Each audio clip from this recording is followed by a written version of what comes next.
Hello again, this is Fred. New lesson. We're gonna look into forward flight and how to accelerate and decelerate in a helicopter, because I think many people don't do that right. So this is from the previous flight. I'm still there. I just paused my game, and let me get my AirlandFS window again here and my speeds. Okay, first thing here. We're gonna be using this spring cyclic relax, okay, which basically will help you fly, easing down the cyclic in a spring joystick like the one I have. I will do it in a second. No, well, I will do it in a second because you will see what happens if you want to try and keep the speed. You can also use spring pedals relax, and this is another way to do it. I think it's a little bit more difficult to fly with springs pedals relax, because you have to counter correct the pedals when you're using that, and this might not be as intuitive. If you want to reduce pedals, you have to actually go what we call, let's say, left pedal or right pedal, depending on your condition. But spring cyclic relax, I think, is a great feature. Okay, I will set it up in a second. I don't have any spring cyclic. As you see, actually, I have some here from my previous flight. Let me go back into my flight here. Okay, click here and Y and okay. No, my cycle is at 0, and you see I'm kind of slowing down. And all right, uh, I'm let's hope it doesn't stutter that much. Uh, I had a 57%, 57% collective from my takeoff, and okay, I'll just put my nose down, and so I have some pedals until I reach some speed. And as I said, in this profile, we have some default pedals. Yeah, now it stutters like crazy. Let's make it happen. Okay. What I want to show you is, okay, I'm reaching this speed, my pedals, I can let them go because there is some default. And if you look at the numbers below, I have my vertical stabilizer, which is also working in compensating the main rotor torque. The horizontal stabilizer role is really that of helping the tail rotor in countering the main rotor torque in general. So the vertical stabilizer does that. The horizontal stabilizer is to try and keep the optimal flight profile when you fly forward. So we are about 100 and something knots here. Um, and if you look, I have my cyclic, which is on the fifth row, which is as minus 15% in order to keep the speed. Okay. Now, I have to push on my spring joystick all the time, which is not fantastic. Um, so what I would recommend doing is actually, okay, I clicked on something here. Sorry, guys, let me zoom out. Okay, back here. I just, because I'm changing my hands, let me put the spring cyclic relax.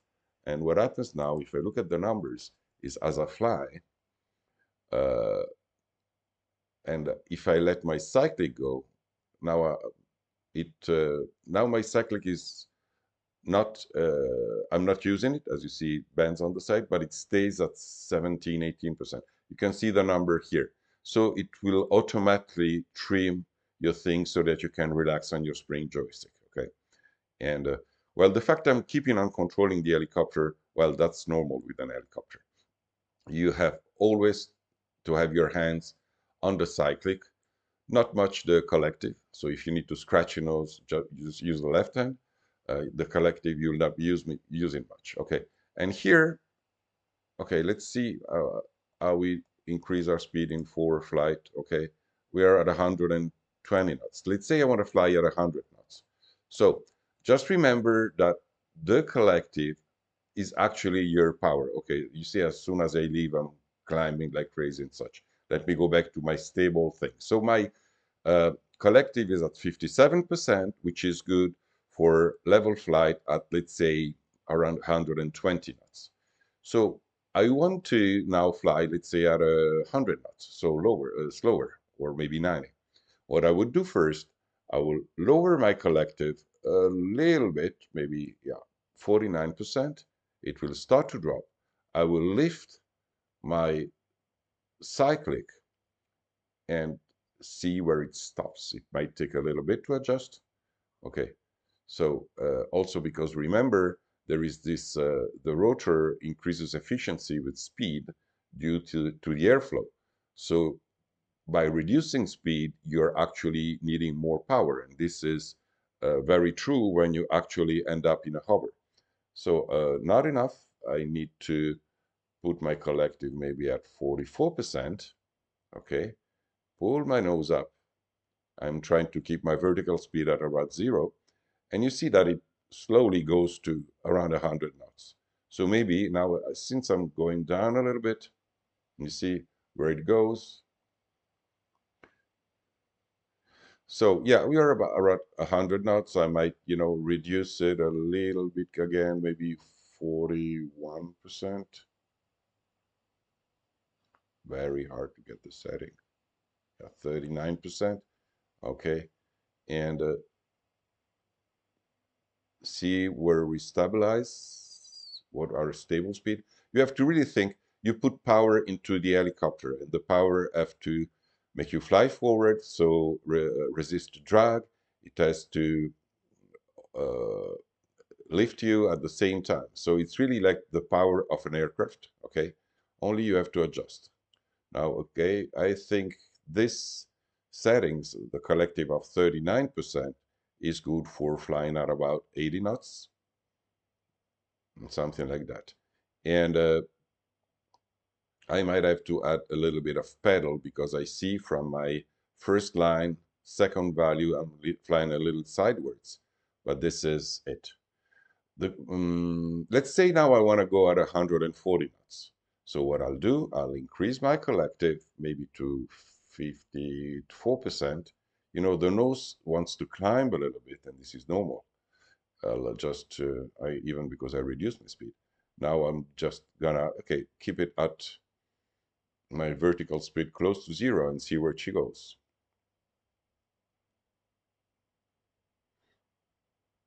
I have a lot of whole kinds of stutter. I need to restart my flight probably.